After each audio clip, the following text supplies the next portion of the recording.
Em setembro de 1994, se inicia o primeiro grande boom dos animes no Brasil.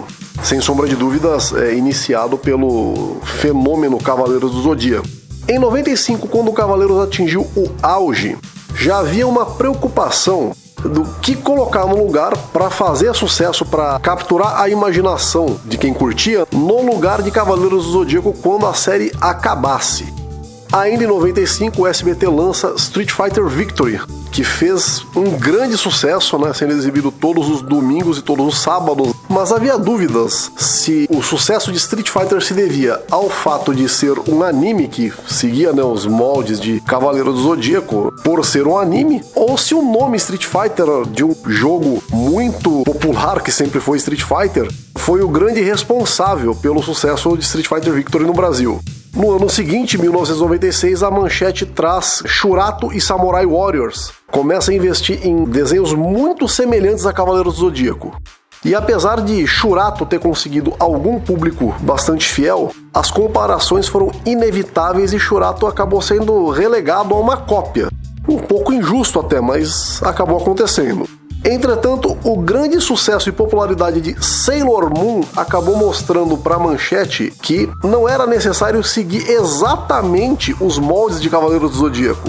Era o anime que estava começando a pegar no Brasil. E eis que em 1997, há 25 anos atrás, estreia no Brasil Yu Yu Hakusho.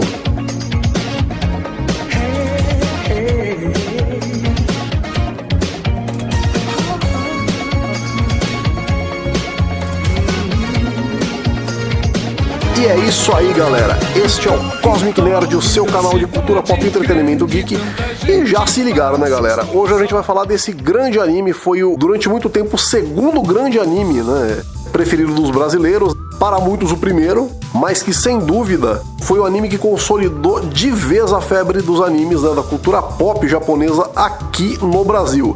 E vamos contar tudo sobre o anime Yu Yu Hakusho logo depois que você, caro espectador, der um leigão aí no botão do like e se inscrever no nosso canal. Isso ajuda muito a gente a continuar produzindo nosso conteúdo para vocês. E venha conhecer o outro mundo por querer. Hoje é Yu Yu Hakusho, pessoal. Yu Yu Hakusho conta a história de Yusuke Urameshi, um garoto problema, um completo delinquente, não gosta de estudar, gosta de brigar na rua, se envolve com gangue, rouba, fuma, faz o diabo. Tem uma família um tanto disfuncional, a mãe alcoólatra, não sabe quem é o pai, e num inesperado ato de bondade, ele morre tentando salvar uma criança de um atropelamento. E como todos nós sabemos, salvar pessoas de atropelamento, na ficção, isso dá superpoderes, Isso aconteceu com o Demolidor, isso aconteceu com as Tartarugas Ninja, isso aconteceu com o nosso judoca, herói brasileiro aqui, E com o Yusuke não foi diferente. A alma dele foi levada para o mundo espiritual, onde ele descobriu que teria a chance de ressuscitar. Só que ele não queria, ele realmente não gostava da vida que estava levando. É então que Botan, guia do mundo espiritual, mostra para ele que as pessoas estão sentindo falta dele, Até o Kuwabara, outro dos personagens principais, que no início é o seu principal rival nas brigas de rua, tá sentindo a morte dele. A amiga de infância, que é o atual interesse romântico, que é a Keiko, tá sentindo a morte dele. A mãe, que aparentemente não tava nem aí com ele, tá sentindo a morte dele. O professor, parecia não gostar dele também, tá chorando a morte dele. Ele acaba se comovendo com aquilo e decide que ele quer passar pelo teste da ressurreição. E uma grande curiosidade de Yu Yu Hakusho é que ele demora para se tornar um desenho efetivamente de ação, Como o pessoal aqui no Brasil gosta. Esse primeiro arco de histórias aí da ressurreição do Yusuke, ele chega a ser até um pouco chatinho. No anime e no mangá, pior ainda. Mas se você tem paciência de esperar essa parte, nossa, a história se desenrola muito bem. Se você também gosta de comédia, você consegue ter a paciência de acompanhar esse primeiro arco até o momento em que o pau começa realmente a quebrar. Uma vez ressuscitado, passando por todo o teste da ressurreição, o Yusuke se torna o detetive espiritual, um cargo exercido por um humano, dado pela direção do mundo espiritual. Mundo espiritual bem interessante, Ele parece mais uma repartição pública do que qualquer outra coisa, comandada por Koema, filho do rei Ema Daio, um personagem bem divertido, tem a forma de uma criança com uma chupeta na boca, bem divertido o personagem. Você sempre quis aprender a desenhar, mas é incapaz de fazer um zero na areia usando o fundo de copo como régua? Pois os seus problemas acabaram porque acaba de chegar agora o método Fanart para desenhar animes e mangás, minha gente. O método Fanart da professora Mayara Rodrigues já ensinou aproximadamente 100 mil pessoas a aprenderem a desenhar do zero, gente. Se você acha que você nunca ia aprender a desenhar, cara, tira essa ideia da cabeça, você pode aprender a desenhar. Com o método Fanart da professora Mayara Rodrigues, antes do que você pensa, se você seguir corretamente os exercícios, as instruções, as orientações dos professores, em pouco tempo você vai estar emulando o estilo do seu artista de mangá preferido e quem sabe se dedicar, um dia se tornar um profissional desse mercado. Você vai do iniciante, começando do zero, passando pelo intermediário e chegando ao avançado sem perceber. Então venha você também para o método Fanart de desenhar mangás e animes. Conheça a sua versão atual, método Fanart 3.0. Clique na descrição do vídeo e diga lá que foi o pessoal do Cosmic Nerd que mandou. E agora, galera, bora pro vídeo. Além de outros fantasminhas que habitam o mundo espiritual, tá? E aqui na Terra ele vai ter, uma vez exercendo o cargo de detetive espiritual, a ajuda da Botan, né, que foi sua guia quando ele estava morto, e é aqui que se desenrolam as histórias, né, individuais de cada episódio. Na sua primeira grande missão, onde ele tem que recuperar alguns artefatos espirituais, ele desenvolve a sua técnica principal, que é o Leigan, né, que a princípio não tem mais do que a potência de um soco muito pesado. Mas com ela ele consegue destruir o fantasma Gok, grandalhão muito perigoso que havia se aliado a Riei e Kurama, que viriam a se tornar seus grandes aliados durante a série toda. Kurama é um ser espiritual, na verdade uma raposa demoníaca que assume a forma humana para escapar de um caçador, mas que acaba desenvolvendo fortes sentimentos pela mãe que o gerou no mundo dos humanos. E diante da doença da mãe, ele quer o artefato, né? Ele usa suas habilidades de ladrão espiritual simplesmente para conseguir aquele artefato para salvar a mãe dele, né? Para curar a mãe dele. Considerando que depois a gente descobre que ele possui grande domínio de manipulação de vida vegetal, inclusive sobre vegetais medicinais de origem sobrenatural poderosíssimos, eu não sei para que ele precisava daquele espelho, mas tudo bem. E o outro Riei, né? Esse crueldade fez parte da personalidade dele, o anime praticamente todo, na verdade inteiro, onde ele se apodera de uma espada sobrenatural, né? E o Yusuke tem que lutar com ele para recuperá-la. Posteriormente, esses dois personagens acabam ganhando o direito de anistia caso ajudem, né, o Yusuke na sua missão como detetive sobrenatural. E o Kuwabara, que sempre possuiu dons paranormais, acaba indo com o Yusuke participar de um torneio onde o vencedor iria receber a doutrina da mestra Genkai, onde ele desenvolveria ainda mais seus poderes sobrenaturais, onde ambos acabam enfrentando o terrível demônio Landou. E no arco posterior contra o demônio igualmente terrível Suzaku, finalmente o elenco principal de guerreiros se reúne: Yusuke, Kuwabara, Riei e Kurama. Onde a gente já começa a perceber aí a ligação entre eles, né? O Kurama desde o início sempre teve amizade com o Yusuke e desenvolve uma grande amizade também com o Kuwabara. O Riei, ele mantém uma rivalidade um tanto formal aí com o Yusuke e não leva fé nenhuma no Kuwabara. O anime todo ele tem aí um certo desdém pelo Kuwabara, que reage sempre agressivamente, mas os dois nunca chegam às vias de fato, nunca chegam a brigar de fato. Uma relação muito parecida com a que existe entre o Saito Aijimi e o Sanosuke Sagara em Rurouni Kenshin. O arco seguinte contra os irmãos Toguro, provavelmente o melhor arco de toda a série, quando a gente nota o real estreitamento dos laços entre os personagens, onde a gente começa a realmente se apegar a cada um dos personagens. Uma relação um tanto conturbada que o Yusuke acaba mantendo com a mestra Genkai, com a qual ele volta a treinar para enfrentar os irmãos Toguro, né? Temos Keiko, amiga de infância de Yusuke, que na adolescência se torna aí o seu interesse romântico. Esteve presente em todos os grandes momentos da saga, muitas vezes aí mostrando indignação com o jeito um tanto vulgar do Yusuke ser, né? Mas no final das contas é aquele tipo daquele casal que demora muito para assumir o que sente um pelo outro. Botan é a guia sobrenatural, tá? Que leva as pessoas depois que morrem para o mundo espiritual. Ela voa sentada num remo, que no começo eu achei que fosse uma vassoura, como se fosse uma bruxa na cultura popular, mas não, era um remo. E embora ela não seja uma lutadora, ela é uma das personagens mais legais do anime. Ela é muito divertida, ela é engraçada, e ela tá sempre junto com os personagens, mesmo ela não sendo uma lutadora, tá sempre junto, dando apoio moral, vamos dizer assim, né? Uma fervorosa torcedora aí do time Urameshi. A Yukina, a irmã do Riei, tem nada a ver com o Riei, apesar de ser meio irmã do Riei, né? Ela faz aí, às vezes, da pessoa chorona, né? Um contraste, né?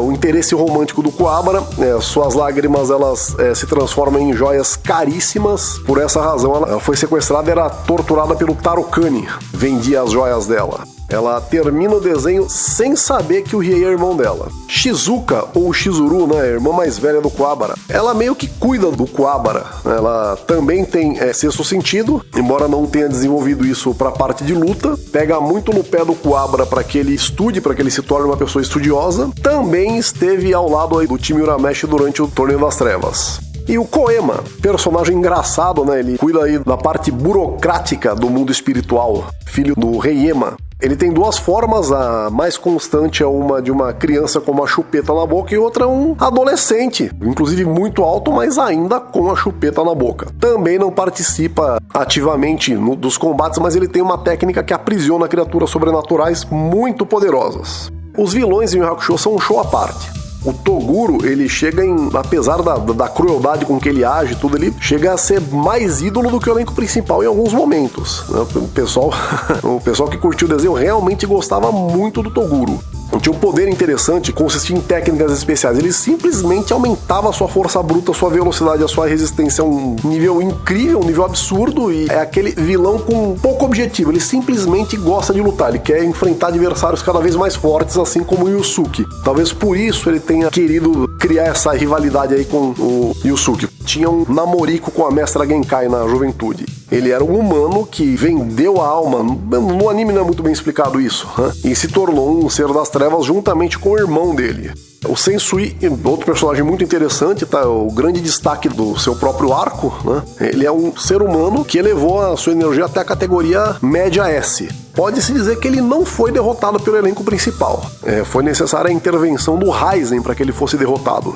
E como ele sofria de uma doença, ele sofria de câncer, né? Pode-se dizer que nós nunca vimos o Sensui utilizar todo o poder a que ele teria acesso se ele tivesse em plena forma física. E os três reis do Meikai, né? O Raizen, Mukuro e Yomi. Um é pai de um antepassado do Yusuke, considerado pelos fãs o ser mais poderoso que já habitou o Meikai. O Yomi, ex-parceiro de crime do Kurama. E a Mukuro era uma escrava que, ao se libertar, treinou até igualar o poder dos dois. Yu Yu Hakusho é um anime que provavelmente teria muitos problemas para estrear no Brasil na TV aberta nos dias de hoje. Porque era muito violento, né? Cenas de mutilação era muito comum em Yu Yu Hakusho. Sem contar o conteúdo do que hoje poderia ser considerado politicamente incorreto, né? Yu Yu Hakusho, ele capturou muito a imaginação dos fãs de anime, né? Como a gente já disse, ele meio que ocupou o espaço que era de cavaleiros. E chegou no momento, por exemplo, em que os fliperamas eram febre no Brasil. E o Yu Yu Hakusho, aqueles personagens, aqueles enredos, ele tem muita cara de jogo de luta. Então, até a molecada que não era muito ligada em anime, mas que gostava de um fliperama, gostava de um videogame, de um jogo de luta, curtia Yu Yu Hakusho. O pessoal encontrava semelhanças entre o Riei e o Yoriagami de The King of Fighters, por exemplo, não na aparência, mas na personalidade. O pessoal encontrava semelhança entre o Yusuke e o Kyoko Sanagi no estilo, né? Então tudo isso ajudou muito na popularidade do anime. Entretanto, né, ele chega no momento em que a Manchete começava a sentir a crise, né? E a Manchete, mais uma vez, se utilizou daquela estratégia burra e covarde de começar a voltar demais o anime, né? Eu acho que nas 3 primeiras exibições, ele parava no momento exato em que o Toguro matava a mestra Genkai e voltava no começo. E o começo de Yu Yu Hakusho, né, pra quem já tinha acompanhado o Torneio das Trevas até aquele momento, o começo era um pouco difícil de acompanhar de novo, entende? Pra quem gosta de um anime de mais ação. E aí você, né, se munia de muita paciência, voltava a assistir até aquele momento pra voltar novamente, entende? E aí o que acontece? O Yu Yu Hakusho, nesta fase, ele, em especial na sua exibição à tarde, que ele tinha 2 horários de exibição, né? Ele tinha um problema, ele enfrentava uma concorrência muito digna, que era o Disney Club, ou ainda TV Cruz, que passava no SBT. Era uma concorrência muito digna, gente. Então, quando você via o anime voltar desde o começo, muitas vezes você trocava para SBT, né? Você ia ver o Pateta, ia ver o Timão e Pumba, né?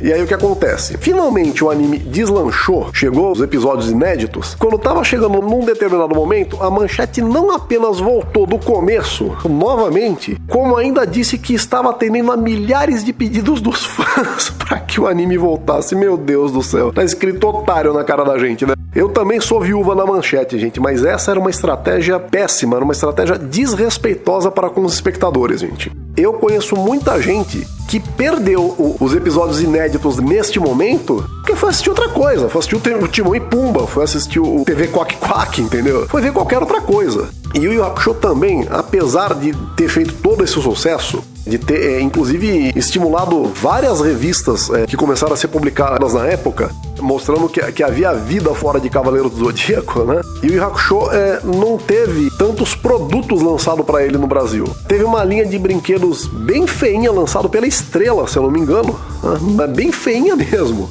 E o seu longa-metragem, o OVA Poltergeist Report, excelente, ótimo, de fato, entende? Não foi exibido nos cinemas brasileiros, não foi. Tá? Foi uma pena realmente, tá? Quem assistiu, muito tempo depois foi assistir legendado, e ele só foi ser exibido na Cartoon Network de maneira dublada. Dublagem, que eu nunca entendi por que o Hakusho precisou passar por uma redublagem, né? O grande ponto de virada em Yu Yu Hakusho é a saga onde eles conhecem Yukina, o demônio fêmea do gelo, que é na verdade meia-irmã do Riei. As lágrimas dela, elas se transformam em pedras preciosas muito valiosas, e ela foi sequestrada por um multimilionário que a fazia chorar das mais diversas formas, né, para se apropriar dessas joias, né? E Yusuke e Kuwabara são convocados aí para resgatarem momento no qual Kuwabara se apaixona à primeira vista pela Yukina e eles partem para cima da missão, né? Entre os muitos fantasmas, monstros, né, que protegiam a mansão do Tarokani, né, que era o sequestrador em questão, né, estavam os irmãos Toguro, os grandes rivais, né, do elenco principal durante todo esse arco. Eles são aparentemente derrotados, mas aí eles reaparecem diante do Yusuke, né? Em especial o Toguro Otoshi, né? Que é o mais novo dos irmãos Toguro, com certeza um dos vilões mais marcantes de Yu Yu Hakusho, e revela que estava usando menos de 20% do poder dele naquele dia, se mostra usando um pouco mais do poder dele e mostra que ele é muito mais poderoso do que o Yusuke naquele momento. E o desafia para um torneio que iria ocorrer daqui a algum tempo. E aí todo o elenco principal começa a treinar para participar desse torneio. O Torneio das Trevas, tá? Que é, sem sombra de dúvidas, o melhor arco de todo o anime. É onde os personagens são mais desenvolvidos, onde a Mestra Genkai, a gente começa a ter muito mais contato com a Mestra Genkai. De fato, vários personagens interessantíssimos são apresentados. É realmente um dos melhores arcos que um anime teve nessa época, tá? Um dos melhores, com certeza. No arco seguinte é que ocorre um probleminha, né? Uma certa quebra de ritmo no anime. Agora o vilão é Sensui, que ocupava o cargo de detetive sobrenatural antes do Yusuke. Ele abandona o cargo de detetive sobrenatural quando ele passa a acreditar que o ser humano é pior do que os demônios que ele havia combatido até então. Descobre-se aí uma gravação chamada Capítulo Negro, né? Onde humanos torturavam demônios. Olha que coisa esquisita, né? E ele passa a trabalhar para abrir a barreira que separa o mundo dos demônios do mundo dos humanos.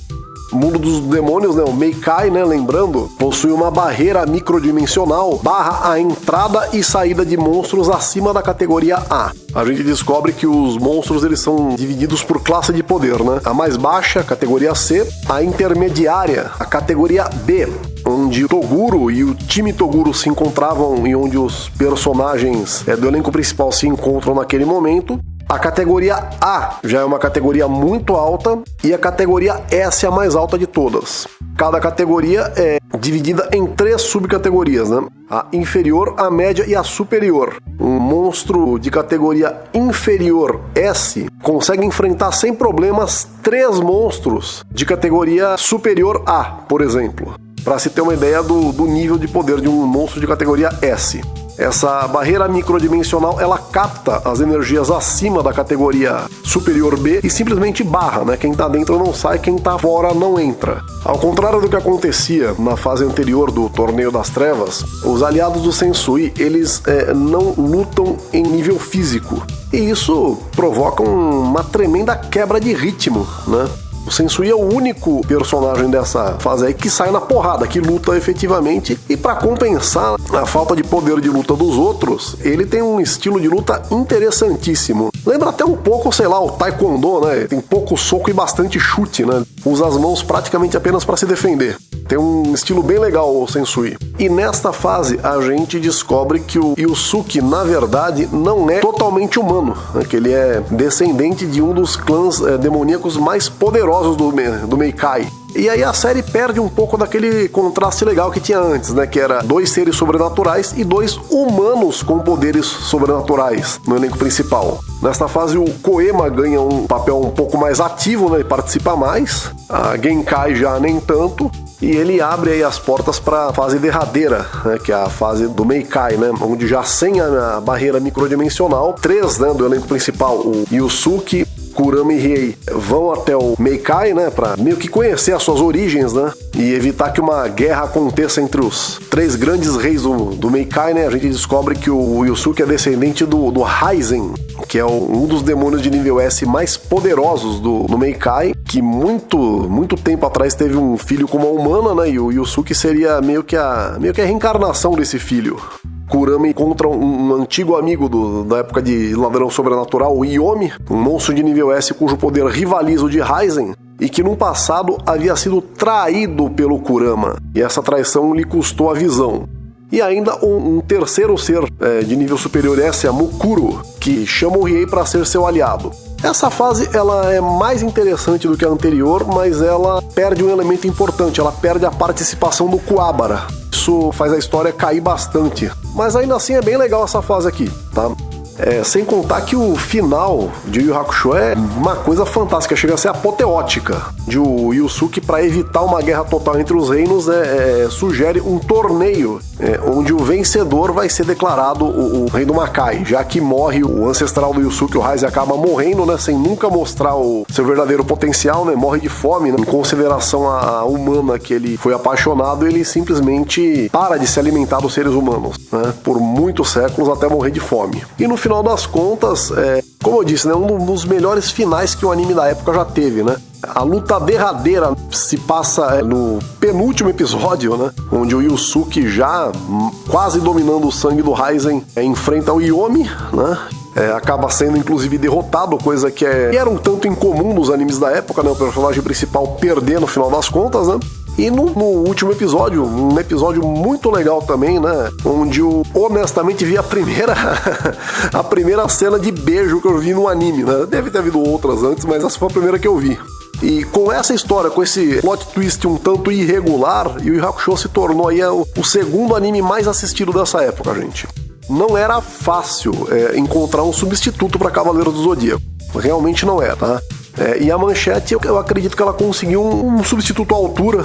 Yu Yu Hakusho, ele capturou a imaginação do povo que estava começando a curtir anime naquele momento, com todos os méritos, todas as qualidades, uma animação muito boa, uma trilha sonora que fantástica, fenomenal, inclusive as versões em português muito boas mesmo. Não sei porque não foi lançado no Brasil o disco oficial do Yu Yu Hakusho na época, que sempre lançavam de desenho animado naquela época, não sei porque não lançaram do Yu Yu Hakusho. A produção de Yu Yu Hakusho é ótima para o anime da época. A gente percebe uma grande evolução na animação entre o primeiro arco e o arco do Torneio das Trevas, por exemplo. E a gente percebe a diferença de paleta de cores, né? De luz, de efeitos de luz e tudo isso. Por exemplo, do mundo dos humanos pro mundo espiritual, pro mundo do Meikai. E é muito interessante a ideia de que existe uma tecnologia, tanto no mundo espiritual quanto no mundo dos demônios. Interessante essa ideia. Uma tecnologia baseada, sei lá no que, mas existem máquinas no mundo espiritual deles. É interessante pra caramba isso. E muito tempo depois, né, quando os mangás começaram a virar uma febre no Brasil, através dos grandes eventos, tudo, né, o mangá de Yu Yu Hakusho, ele foi um dos mais pedidos a ser publicado, né, foi publicado com grande sucesso, foi recordista de vendas, né, pela JBC. E o que acontece, gente? Muitas são as diferenças entre o mangá e o anime, tá? O próprio autor Toshihiko Egashira, tá? O Agashira, agora esqueci. Depois vocês me corrijam aí, tá? Admite que em algum momento ele teve preguiça com o Yu Yu Hakusho, tá? Que ficou mais comprido do que ele gostaria que tivesse ficado. Então ele mesmo admite que ele, em algum momento ele estava meio que querendo desistir, né? E ainda bem que não fez isso, né, gente? Agora, o que acontece?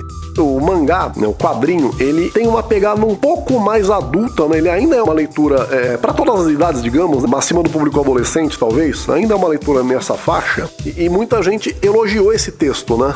Mas muita gente com quem a gente conversa, tá, entendeu, é diferente, não é uma relação de melhor ou pior, é diferente simplesmente, né? Tem muita gente que gosta, que depois de ter devorado o anime, vê o mangá e vai falar, nossa, o mangá é melhor, né? E Yu Yu Hakusho isso não aconteceu, tá, gente? O pessoal entendeu que era diferente e alguns outros até se desapontaram com o mangá, veja só, por causa de cenas que estão presentes no anime e não no mangá, né, gente?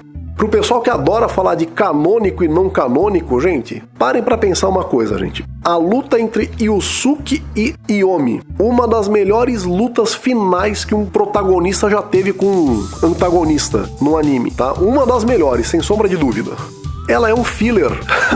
Ela não acontece. Quer dizer, ela acontece no mangá, mas ela não é mostrada no mangá, né? A gente pode até dizer que é uma espécie de filler canônico, né?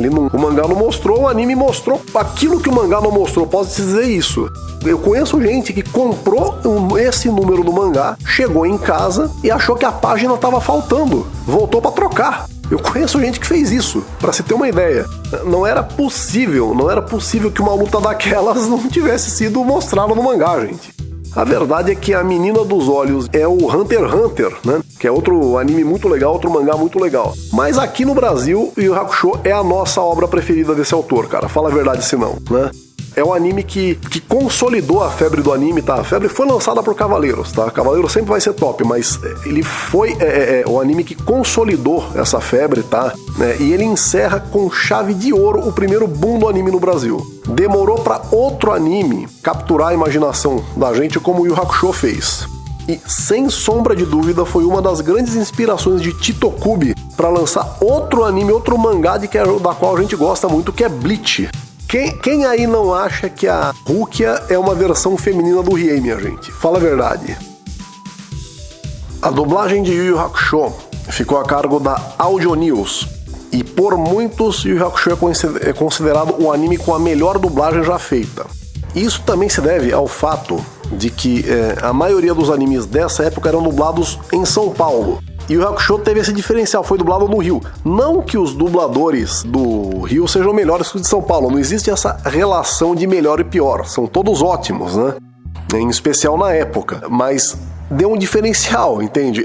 Todo mundo assistiu os primeiros episódios de Yu Yu Hakusho imaginando o Yusuke com a voz do Seiya, quando na verdade ele tinha a voz do Máscara, o Toguro, né? De óculos escuros, todo fortão de sobretudo, com a voz do Sylvester Stallone, era uma coisa impagável. Você imaginava o Sylvester Stallone falando, o inimigo do cara é o Stallone. O elenco foi muito bem escolhido. O elenco foi super bem escolhido e outra coisa, o trabalho de adaptação, tá? O trabalho de você colocar algumas gírias tipicamente brasileiras, né? Apareceram na boca dos personagens, era demais. Quando foi reexibido no Brasil pelo Cartoon Network, por alguma razão incompreensível, o Yu Yu Hakusho foi redublado pela mesma Audio News que o dublou na época de sua primeira exibição na Manchete. Manteve o mesmo elenco, né? Tirando alguns que já haviam falecido, né? Mais uma vez fizeram uma adaptação muito boa do trejeito brasileiro para a dublagem japonesa, né? E ficou muito boa mais uma vez, né? Yu Yu Hakusho, ele, sem dúvida, é um dos animes mais bem dublados já exibidos no Brasil. Recentemente houveram rumores da produção de um filme em live action de Yu Yu Hakusho, né? Aproveitando aí o sucesso do filme Bleach, né? Do live action de Bleach. E eu sei lá, né, gente? Tem coisa que fica esquisito quando a gente passa pro live action, né? Eu francamente ficaria curioso de ver como ficaria um filme live action, né, de Yu Yu Hakusho. Como fã da série eu gostaria muito de ver, eu teria essa curiosidade. Mas eu entendo que é um anime com uma história muito longa, né? E às vezes fica muito esquisito você colocar ele num filme só.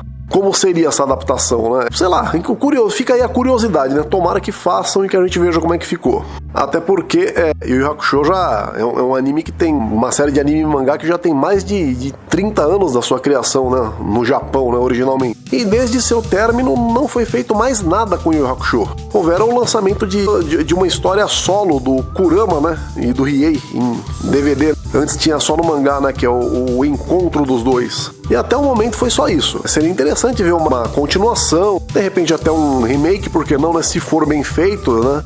É sempre bom ver aquilo que a gente gosta reaproveitado de uma boa forma. Ficam aí os nossos votos para que isso aconteça, beleza? Galera, este foi o Cosmic Nerd de hoje. Falamos desse super anime que é o Yu Yu Hakusho. A gente sempre gostou muito de Yu Yu Hakusho. Sem sombra de dúvidas, um dos queridinhos dos brasileiros, né? Tipo de anime que faz muita falta nos dias de hoje. Galera, espero que tenham gostado. Se você sabe de algum detalhe que a gente não comentou, comenta aí embaixo, galera, beleza? Um forte abraço, valeu!